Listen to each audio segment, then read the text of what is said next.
Hello everyone, welcome to my channel. তো আজকে আমরা ঘুরতে যাচ্ছি সায়েন্স সিটি। একদিনের ছুটি যেহেতু মায়ের আছে, আশা করি আমার আগের ফুড ব্লগের যে ভিডিওটা আমি বানিয়েছিলাম বারবিকিউ নেশনে তোমাদের সবার ভালো লেগেছে। তো আমরা আজকে যাচ্ছি সায়েন্স সিটি। তো আমরা প্রথমে নামবো শিয়ালদা নয়, বিধাননগর থেকে আমরা অটো করে গেলাম সায়েন্স সিটি। তো দেখা যাক সায়েন্স সিটিতে গিয়ে আমাদের কেমন লাগে। প্রথমেই আমরা টিকিট কেটে, এটার দাম ছিল 70 টাকা এক একজনের। চলে এসেছি স্পেস থিয়েটারে। স্পেস থিয়েটারটা দেখি কেমন লাগে। আমি পুরোটা ভিডিও করেছি, কিছুটা করতে পেরেছি কারণ মোবাইল দেখলেই ওরা মোবাইল নিয়ে নেবে, তো লুকিয়ে লুকিয়েই করেছি। তোমরা দেখো স্পেস থিয়েটারটা কেমন ছিল। আর হ্যাঁ, খুবই লোকের ভিড় ছিল। আর আমাদের চশমা দিয়েছিল 3D এফেক্ট আনার জন্য। এই যে শুরু হচ্ছে, শুরুটাও দেখো আমি তুলেছি। আর আমি চশমা অত দেখতে পাচ্ছিলাম না, চশমা পরে দেখতে পাচ্ছিলাম না, কারণ 3D স্পেস থিয়েটারটা মনে হচ্ছিল আমার দিকে আসছে, তাতে আমার খুব মাথা ঘোরাচ্ছিল। তো তোমরা দেখো তোমাদের কেমন লাগে, আর জানিও তোমাদের কেমন দেখতে লাগছে।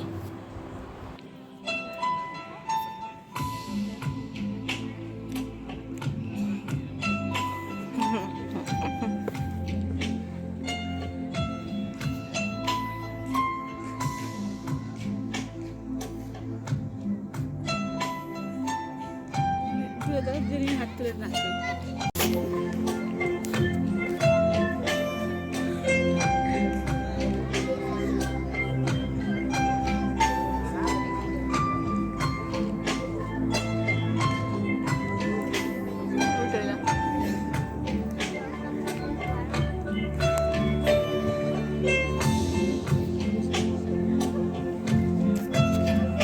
আমি খুবই এক্সাইটেড কেমন হবে দেখে। তো দেখা যাক কেমন হয়।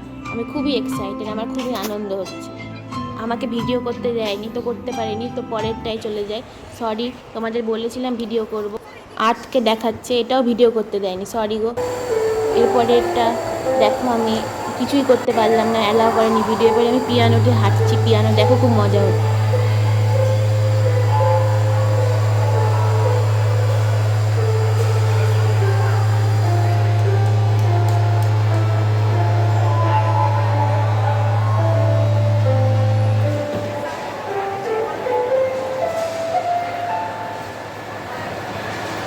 তোমাদের বলে লাগে এখানকার এক একটা টিকিটের দাম 70-80 টাকা করেই পড়ছে।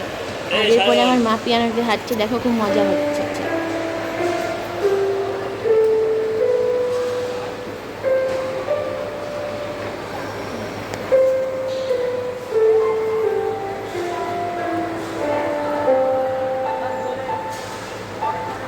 আমার ইচ্ছা করছিল আরও একবার হাঁটতে, আর মাকে বললাম যে ভিডিও করো, কারণ ওই আমি কিছু সারগাম শিখেছিলাম, ওই সারগামটাই করার চেষ্টা করছিলাম পিয়ানোতে। দেখো তোমরা হয় কি না সেটা।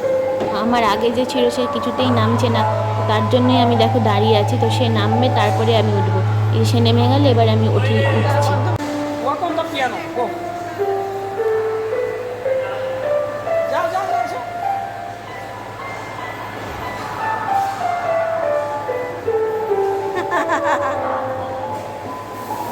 সারগাম করার আর সময় পেলাম না, এত লোক তো তাই। এরপরে দেখো আরেকটা বিল্ডিংয়ে যাচ্ছি, ওটা আরেকটু দূরে। মানে ওই ইভলিউশন অফ ম্যান দেখা যাবে। আমি আর মা একটা আইসক্রিম খেতে খেতে যাচ্ছি। এখানে ইভলিউশন অফ ম্যান দেখা যাবে, তারপরে আরও অনেক সিনেমা, তারপরে সায়েন্টিফিক যেই জিনিসগুলো ম্যাথামেটিক্সের ক্ষেত্রে, তো এই বিল্ডিংয়ে অনেক কিছু আছে। তো আর অনেক বড় লাইনও পড়েছে, আর এখানে কোনো লিফট নেই, তো সুতরাং সেই সিঁড়ি দিয়ে হাঁটতে হাঁটতে কষ্ট করে করে উঠে উঠে যাচ্ছি। তারপরে দেখো যে ইভলিউশন অফ ম্যানের লাইনে দাঁড়িয়েছি। তো দেখা যাক এরপরে আমাদের কেমন লাগে, তোমরা দেখতে থাকো। আর খুবই মজা করেছি। তো আগে আমরা ভাবলাম যে কিছুটা দেখে নিই, তারপরে আমরা যাব, কিন্তু তারপরে দেখলাম এত বড় লাইন, দেখতে গেলে আর ইভলিউশন দেখা হবে না। তো সেই বড় লাইনে দেখিয়েছি। এখানে দেখতে পাচ্ছি বিভিন্ন মানুষের ছবি, আমি তো তুলে এনেছি কারণ এগুলো দেখে আমার খুব ভালো লাগছিলো, যে মানে আমি বইয়ের সাথে রিলেট করতে পারছি। আমি এখন ইভলিউশন পড়ছি আর ইভলিউশন দেখতে পাচ্ছি এখানে ছবিগুলোতে, খুবই ভালো লাগছে। আর তোমরা দেখো কেমন লাগে, খুবই ইন্টারেস্টিং এটা।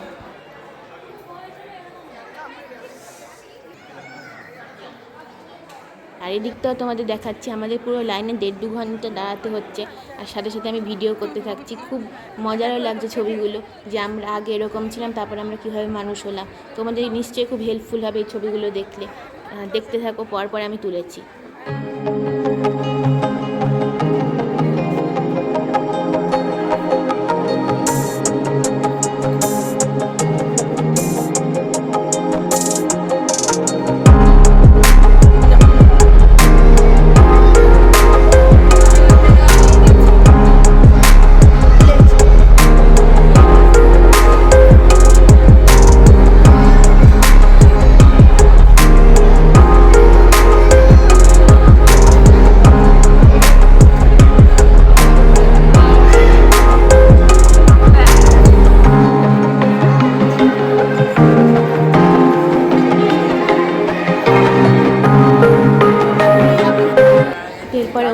যাচ্ছি, ওপরে ওই ইভলিউশনের উপরে সিনেমা দেখাবে। আর এখানকার সিঁড়ি দিয়েই উঠতে হবে, সিঁড়ি দিয়ে ওঠাই কষ্টকর, মানে এতটা জার্নি করে এসে আবার সিঁড়ি, কোনো লিফট নেই। আর এখানে একটাই বাজে অবস্থা যে এই সিনেমাটা দেখতে আমাদের কোনো বসার জায়গা নেই, মাত্র 5-6টা চেয়ার, আর সেখানে মাত্র বয়স্ক মানুষরাই বসতে পারবে, আমাদের কোনো বসার জায়গা নেই। তো আমি তো এতক্ষণ দাঁড়াতে পারবো না, আমি বসেই পড়লাম মাটিতে, মাটির মধ্যেই আমি বসে বসে দেখছিলাম, আর মা সেই দাঁড়িয়ে দাঁড়িয়ে দেখছিলো। আর এখানে দেখো একটা এরকম দেখতে সিঁড়ি দিয়ে উঠলাম, আর এই যে ওই পুরো বড় স্ক্রিনটায় আমাদের দেখাবে পুরো সিনেমাটা। আমি পুরো সিনেমাটাই তুলে এনেছি লুকিয়ে লুকিয়ে, ওখানেও তাই, ওখানে ভিডিও দেখতে পারলেই আগেরগুলো করতেই পারিনি, আর এখানে যেহেতু অত কড়া গার্ড ছিল না, তাই জন্য আমি লুকিয়ে লুকিয়ে করতে পেরেছি। তো তোমরা দেখো কেমন লাগে। আর প্রচুর ভিড় ছিল, প্রচুর ভিড়, সামনে দাঁড়াবো ভাবতে পারিনি, তাও কোনো রকমে দাঁড়াতে পেরেছি। মার খুব কষ্ট হচ্ছিল, মা বলছিল যে পুরো অনেকক্ষণের, আধ ঘন্টার পুরো দাঁড়াতে হবে। তো শুরু হচ্ছে, দেখো কেমন লাগে, আমি পুরোটা তোমাদের জন্য তুলে এনেছি।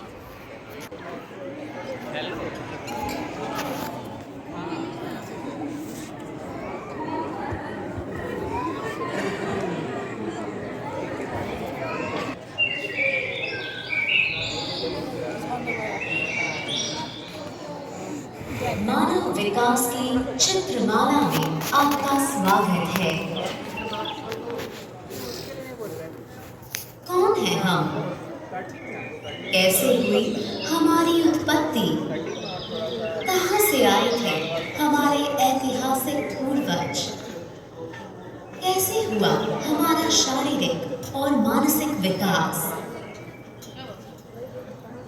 ये हमारी कहानी है, मानव विकास की अद्भुत कहानी।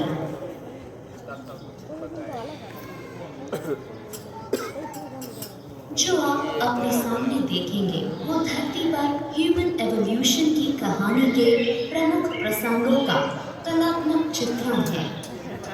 कृपया 6 लाख वर्षों की अवधि में घटित हुए प्रसंगों को देखने के लिए चारों तरफ घूमें।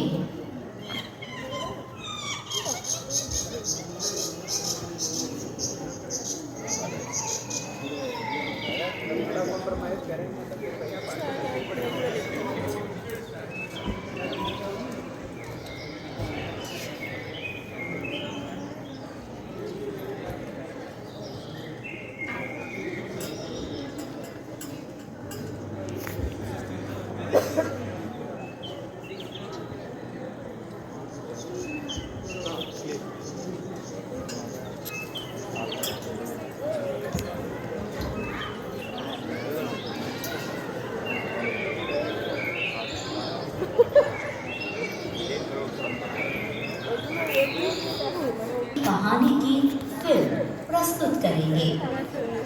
कृपया कुर्सियों पर बैठ जाएं या कुर्सियों के पीछे प्रदान की गई खाली जगह पर खड़े रहें।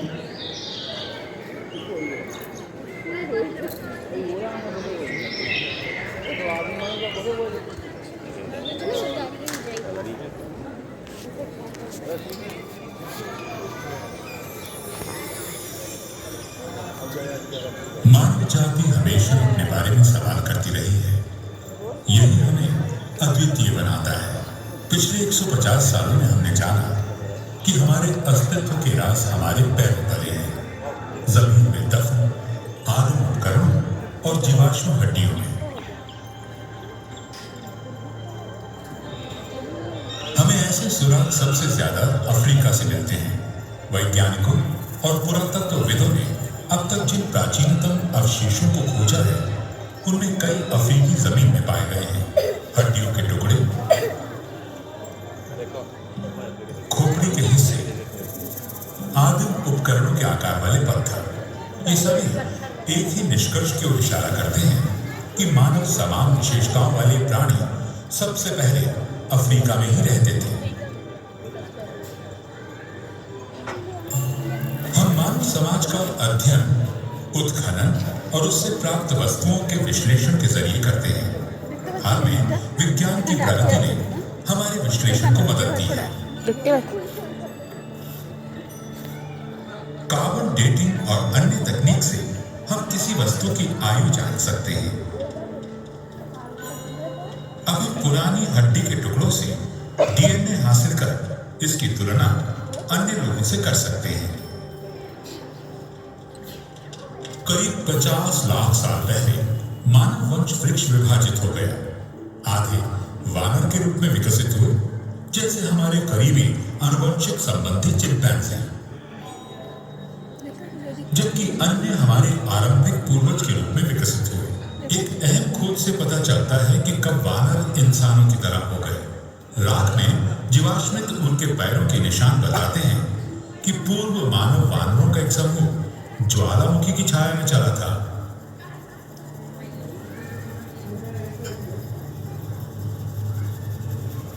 वो भी 2 पैरों पर। हम इन्हें ऑस्ट्रेलोपिथेकस या दक्षिणी बंदर कहते हैं। हम नहीं जानते कि ये 2 पैरों पे कैसे चलने लगे। कुछ वैज्ञानिकों का मानना है कि उन्होंने सीधा होना तब सीखा जब जलवायु बदलने लगी और खुले मैदानों ने जंगलों की जगह ली। कारण चाहे जो, 4 पैरों की तुलना में 2 पैरों पर खड़े होने के कई फायदे थे। इससे वे दूर तक देख सकते थे और हाथों का इस्तेमाल खाने और बच्चों को पकड़ने के लिए कर सकते थे। इस परिवर्तन में लाखों साल लग गए और कई प्रजातियां अधिक स्थिर होकर चलने लगी। इस प्रक्रिया में उंगली से पकड़ने की क्षमता खत्म हो गई। उनके निचले अंग पैर बन गए और ऊपरी अंग हाथ। उनके दिमागों के आकार और जटिलता बढ़ने लगी। वे बंदरों की क्षमता से परे जाकर सोचने लगे। शायद किसी आदि मानव ने यूं ही पत्थर से फली को मारा होगा और वो टूट गया, और जितनी बार उन्होंने ऐसा किया उनकी याददाश्त बढ़ती गई।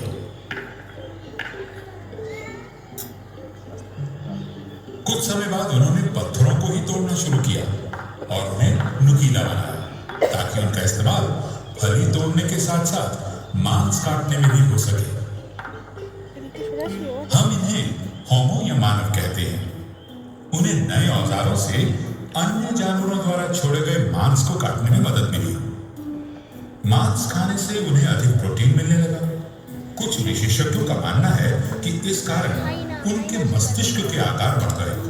उनकी तादाद बेशक कम रही होगी, मगर वे परिस्थितियों से अनुकूल होने में वानरों से अधिक सक्षम थे और वे अफ्रीकी जंगल वाले इलाकों से बाहर जाने लगे।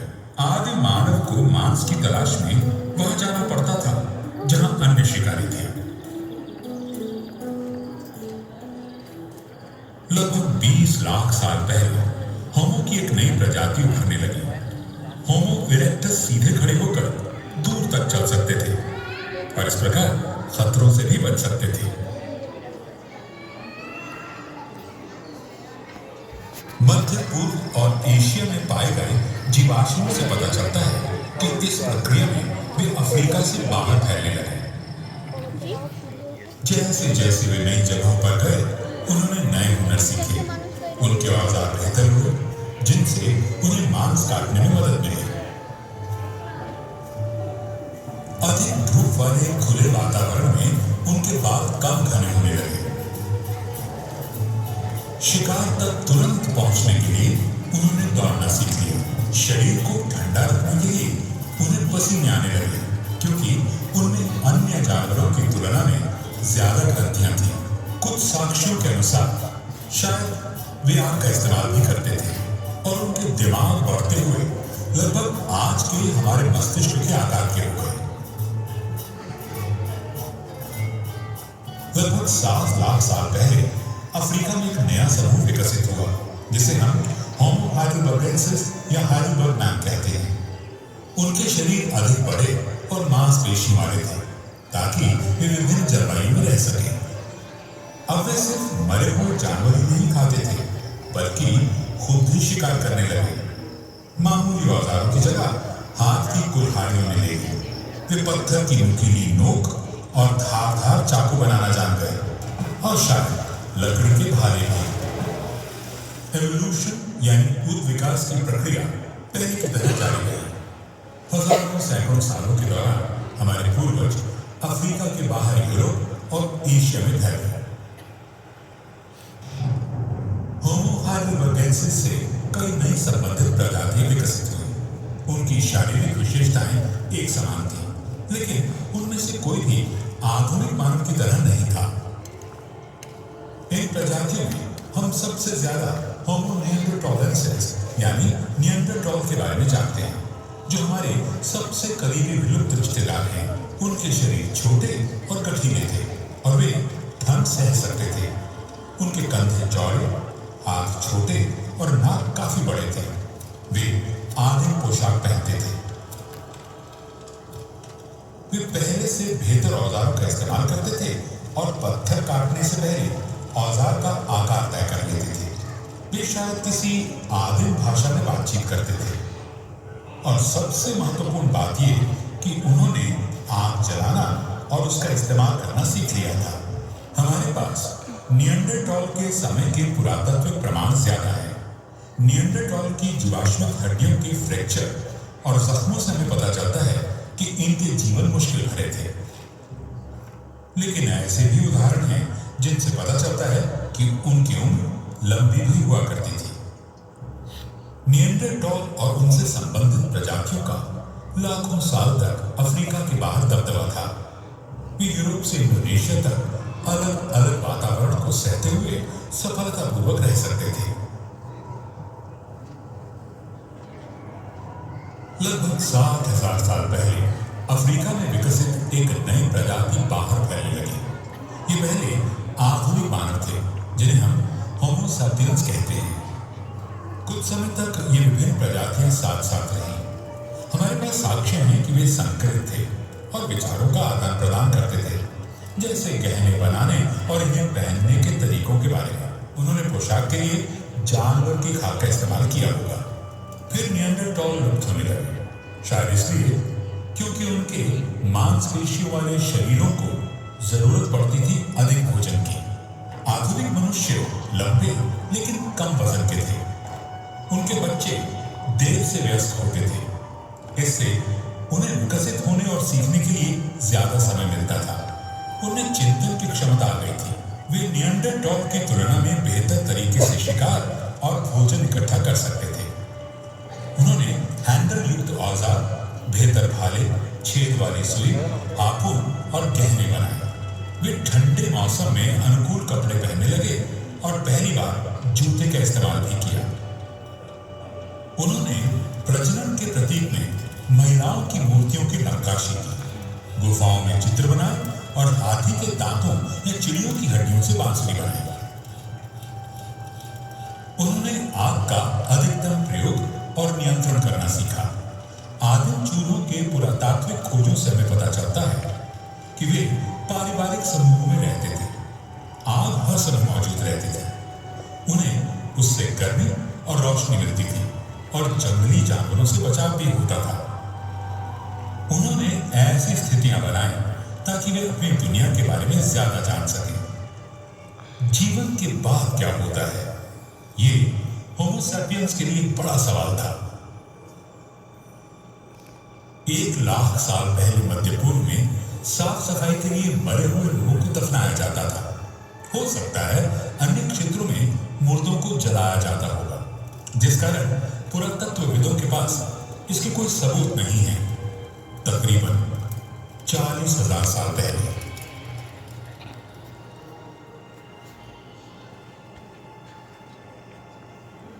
होमो सैपियंस ने इस प्रक्रिया में कुछ रस्मों को शामिल किया, मसलन शवों को सजाना और कब्र में प्रतीकात्मक वस्तुओं को रखना। लगभग 10,000 साल पहले मानव इतिहास में एक नया अध्याय खुला। कृषि और पालतू जानवरों के साथ बसा हुआ मानव समुदाय। इस समय से हमें मिट्टी के बर्तनों के सबूत मिले हैं जो खाना पकाने और उसे रखने के लिए इस्तेमाल होते थे।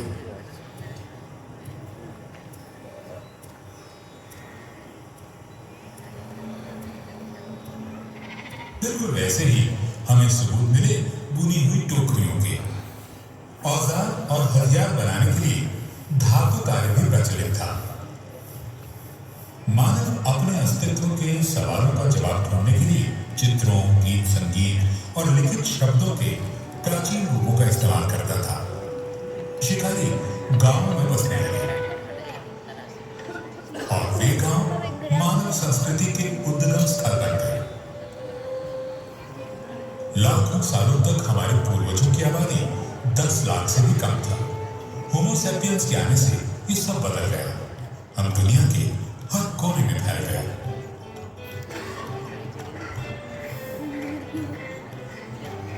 जैसे जैसे मानव आबादी बढ़ती और फैलती गई, स्थानीय समूह विकसित हुए और जैविक विविधता बढ़ी।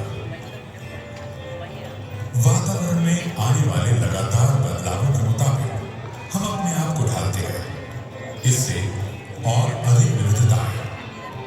यह प्रक्रिया जारी है। मानव जाति निरंतर बदलाव की राह पर बढ़ रही है।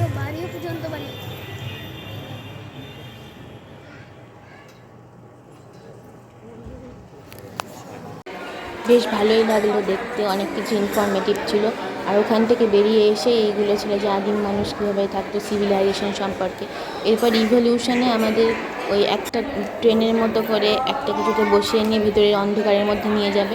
তো সেখানেও দেখো বিরাট লাইন। এখানে কিছু ছবি ছিল, এখানে কিছু রাখা ছিল, তো সেগুলো তুলে এনেছি। আর আবার এরপরে আমরা বসলাম, বসে দেখো এবার ট্রেনের মতো একটা জিনিসে করে আমরা ভেতরে যাব অন্ধকারের মধ্যে। আর খুব মজা হচ্ছে, দেখো তোমরা জানিও তোমাদের কেমন লাগছে। ওই গেটটা খুলবে আর আমরা ভেতরে যাবো। ওই চার্লস ডারউইন স্ক্রিনে আছে, দেখো তোমরা কেমন লাগছে। जीवन रूपों first attack in the Canadian or originally done.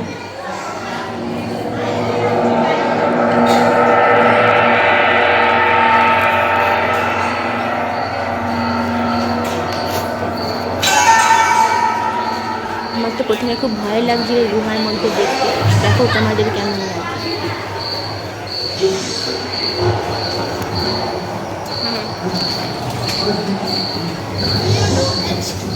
कहते हैं कि 460 करोड़ वर्ष पहले प्रचंड धूल के बवंडर से हमारे सौर जगत का जन्म हुआ। धीरे धीरे पृथ्वी शीतल होने लगी, बहुत सारे गैस बाहर निकलने लगे और पृथ्वी के चारों ओर वायुमंडल के रूप में छा गए। इन गैसों ने बिजली की कड़क और बादलों की गरज से मिलकर एमाइनो एसिड का निर्माण किया। प्राय 350 करोड़ वर्ष पहले प्रथम एक कोशिकी जीव की रचना हुई। लगभग 280 करोड़ वर्ष पहले स्टोमैटोलाइट ने प्रकाश संश्लेषण के बाद वायुमंडल में ऑक्सीजन को मुक्त किया। वायुमंडल में ऑक्सीजन के स्तर में निरंतर वृद्धि से 120 करोड़ वर्ष घूम, मकड़े, आदिम पंखहीन पतंग एवं एपियोस्टेगा जैसे उभयचर प्राणियों का आविर्भाव हुआ। सरीसृप जैसे स्तनपायी डायमेट्रोडोन प्रकट हुए, जिसके पीठ पर नौका के पाल की तरह एक अंग था जो ताप को नियंत्रित रखने में मदद करता था। सरीसृप की तरह ही एक अन्य स्तनपायी प्राणी साइनोनेथस इन दिनों काफी प्रभावशाली हो उठा था। इसकी विशेषता कुत्ते से बहुत मिलती थी।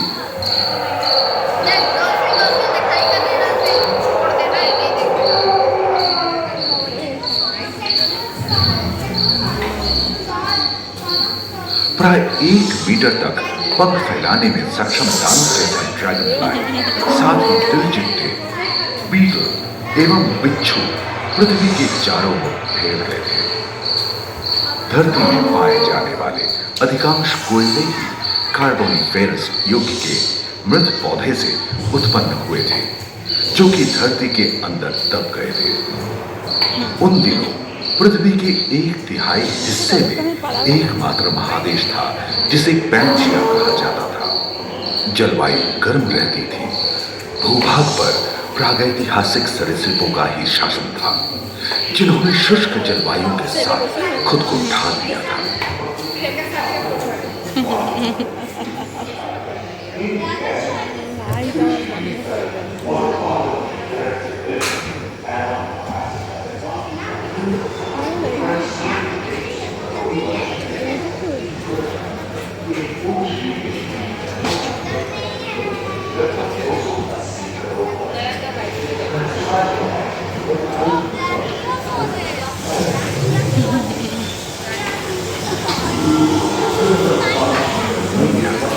कछुओं और मगरमच्छों का जन्म लगभग 22 करोड़ वर्ष पहले इस धरती पर हुआ था। प्रथम स्तनपायी जीव मेगाज़ोस्ट्रोडम चूहे जैसे आकार का था। प्राचीन सरीसृप समाप्त हो गए और उनकी जगह डायनासोर ने ले लिया था। ये घटना प्राय 20 करोड़ वर्ष पहले घटी। डायनासोर विभिन्न आकार एवं माप के थे और धरती के कोने कोने में फैल गए थे एवं जलवायु के अनुकूल खुद को ढाल दिया था। इनमें से कुछ तो किन्नरों की तरह हल्के फुल्के थे और कुछ 15 पूर्ण वयस्क हाथियों जितने भारी थे।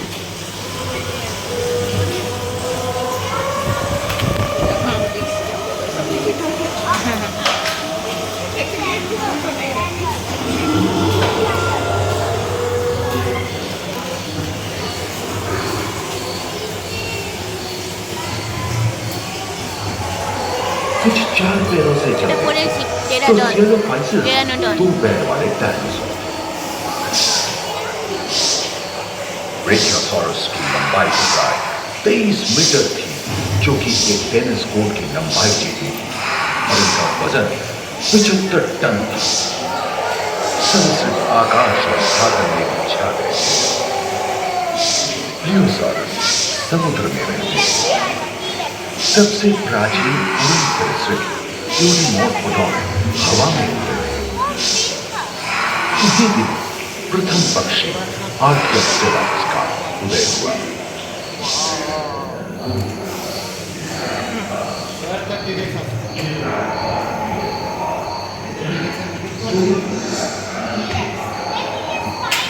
अगले 10 करोड़ वर्षों तक यानी जुरासिक के अंतिम चरण से क्रेटेशियस युग का प्रथम चरण तक डायनासोर के लिए स्वर्णिम युग रहा। जलवायु में नमी की मौजूदगी से पृथ्वी पेड़ पौधों से भर उठी थी।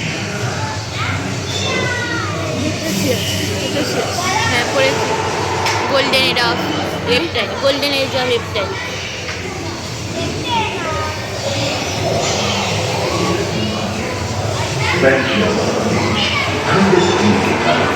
भारत एशिया की ओर खिसकने लगा था। महादेश रेतों में हलचल होने से ज्वालामुखी के रूप में लावा निकलने लगी थी। इसके फलस्वरूप आए भूकंप से विभिन्न भौगोलिक आकार एवं आकृतियां निर्मित हुई। स्पाइनोसॉरस की पीठ पर नौका के पाल की तरह एक अंग हुआ करता था, जिससे वो अपने शरीर के ताप को नियंत्रित करता था।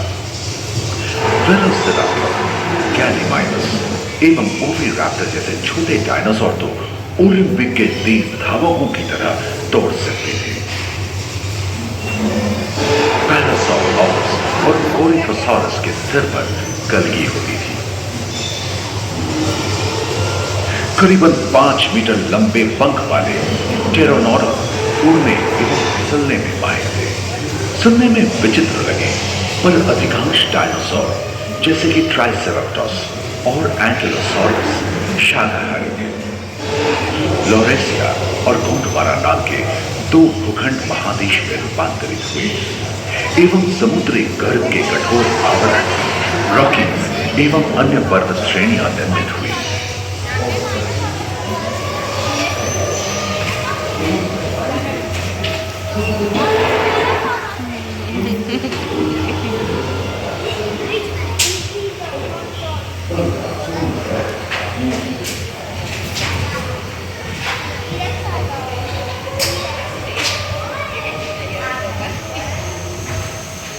भूमध्य रेखा के पास आबुआ में उष्णता बनी रही, परंतु नदियां सूखने लगी थी एवं जंगल कम होने लगे थे।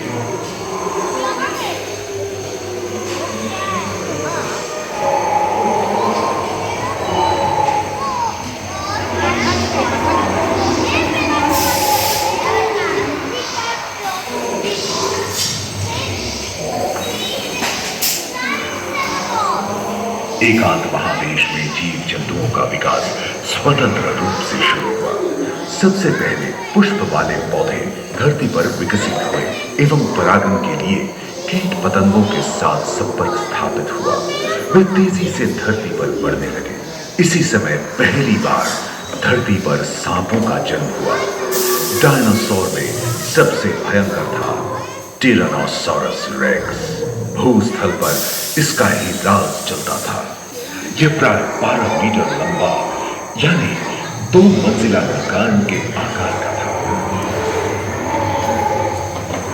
ডাইনোসরের থেকে স্নেক এসছে।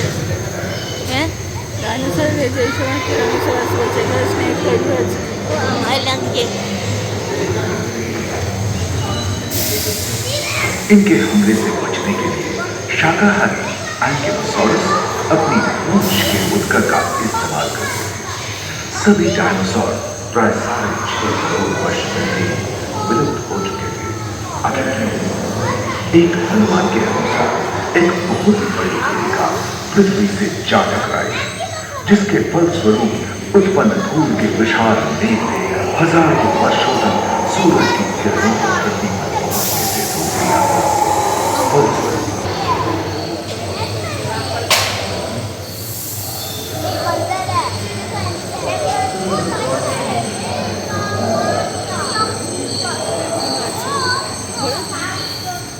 डायनासोर के विलुप्त होने के बाद भूस्थल पर स्तनपायी प्राणियों का आधिपत्य शुरू हुआ। पर्याप्त मात्रा में आहार उपलब्ध होने के कारण छोटे छोटे स्तनपायी प्राणी बड़े आकार में बदल गए। इसी समय প্লায়োহিপ্পাস बड़े शाकाहारी প্লায়োহিপ্পাস ঘোড়া আসছে। स्तनपायी प्राणी धरती पर नजर आने लगे। विश्व के कई हिस्से जंगल से हरे भरे हो गए।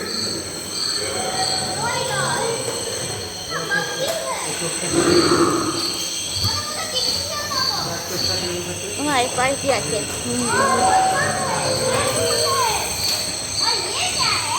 हाथी के पूर्वज डायनोथेरियन और घोड़े के पूर्वज यूहिपस की उत्पत्ति हुई, जो आज के हाथी और घोड़े में रूपांतरित हुए। लेमूर, टर्सियर जैसे प्राइमेट भी इसी युग में पैदा हुए। खोखली अस्थियों वाले आज के दिनों के पक्षी इन्हीं दिनों जन्मे थे। डायाट्राइमा जैसे बड़े एवं उड़ने में अक्षम पक्षी उन जगहों में रहते थे जहां मांसाहारी बड़े स्तनपायी प्राणी नहीं मिलते थे। एप एवं बंदरों का जन्म लगभग 1 करोड़ वर्ष पहले हुआ था। इस समय ही आदि मनुष्यों का भी आविर्भाव हुआ। जलवायु में शीतलता आनी एवं ध्रुवों पर बर्फ की चादर। ওটাকে তো অন্ধকারে, ভাই পার্টি আছে। এটাকে তো অন্ধকারে এই যে লেফটে পড়া তুলেছি তো। চলে যাচ্ছে না। আমি আসল চোখে দেখি। পার্টি কি আছে? আর কিছু না, ওইসব নয়। বলো না, দেখা पृथ्वी के लंबे इतिहास में जाने तो ऐसे कई मौके रहे जब उत्तरी गोलार्ध के अधिकांश हिस्से बर्फ की चादरों से ढक गए थे, जो आइस एज के नाम से जाना जाता है। हम आज ऐसे ही एक आइस एज में रह रहे हैं जो 20 लाख वर्ष पहले शुरू हुआ था। रोईदार गेंडे, रोईदार स्तनपायी और कस्तूरी गायों ने अपने शरीर के रोमों की सहायता से शीतल जलवायु के साथ तालमेल बैठा दिया था। पुष्ट गुंबद आकार के खोलनुमा ग्लाइकोडोन जैसे विशाल आर्madillo भी उन दिनों मौजूद थे। सिल्वर टूथ वाले बाघ और विशाल सिंह वाले हिरण जंगल में शान से विचरण करते थे। संभवतः सामने के दांत से मांस को चीरने फाड़ने में हुई अड़चन के कारण यह समय के साथ विलुप्त हो गए।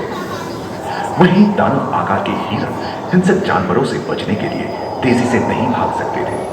फलस्वरूप वे भी ओझल होने गए। इस समय से ही आधुनिक मानव का क्रमिक विकास शुरू हुआ और विशालकाय स्तनपायी प्राणी धीरे धीरे विलुप्त होने लगी।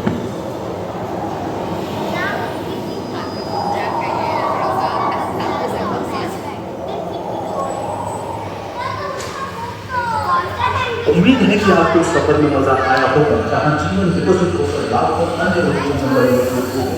दूसरे 2 और 3 निवेश कार्यक्रमों में मानव की यात्रा और विज्ञान और तकनीक तथा अत्याधुनिक तकनीक की भारतीय विरासत का भी इसी हॉल के पहले फ्लोर पर आनंद लें।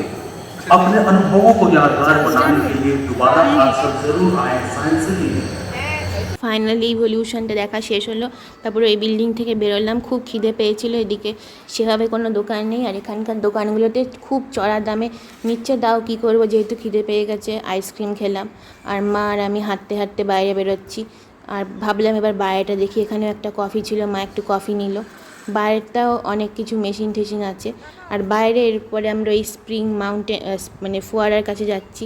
ওখানেও তাই ফোয়ারাটা খুব সুন্দর মানে ভাবে জল উঠছে নামছে, তার সাথে গান বাজছে। তোমরা দেখো তোমাদের কেমন লাগে। মানে অনেকক্ষণ ওখানে বসে থাকলাম, মানে খুব এনজয় করছিলাম। মানে বৃষ্টির মতোই ঝর্ণা হচ্ছে, দেখো আমার গানগুলো খুব পছন্দ হয়েছে।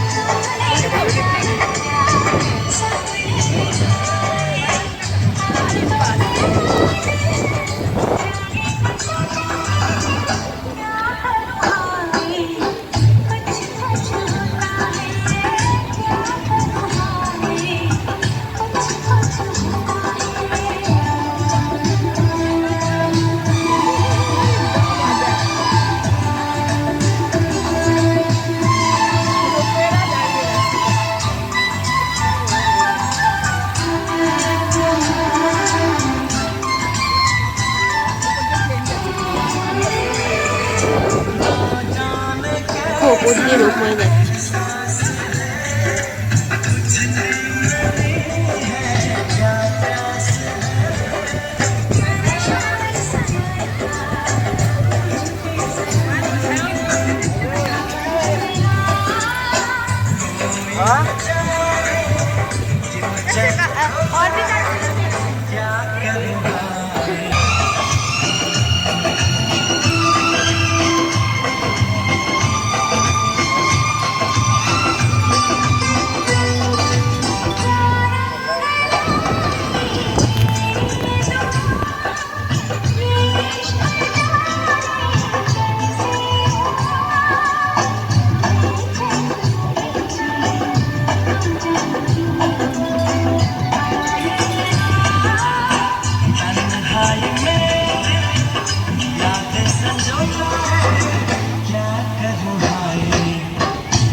বাংলা গান আকাশ আকাশ জুড়ে রিমঝিম বর্ষায় দেখি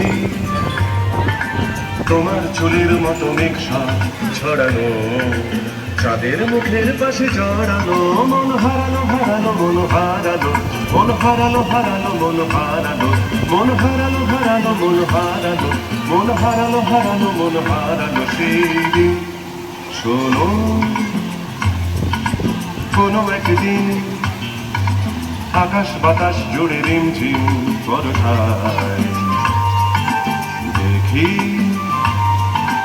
তোমার চুলের মতো মেঘসা ছড়ানো, চাঁদের মুখের পাশে জড়ানো, মন হারালো হারালো মন হারালো, মন হারালো হারালো মন হারালো, মন হারালো হারালো মন হারালো, মন হারালো হারালো মন হারালো সেই দিন।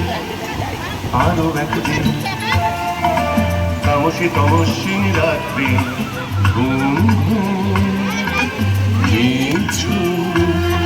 জীবন পথের সব যাত্রী আমি একলা চলেছি নিরুদ্দেশ যাত্রী, রাত যারা এক পাখি শুনি জীবন জয়ের গীত গান তারপরে গান গাচ্ছিল, মা একটু নাচছিল, একটু ভিডিও করলাম। দেখো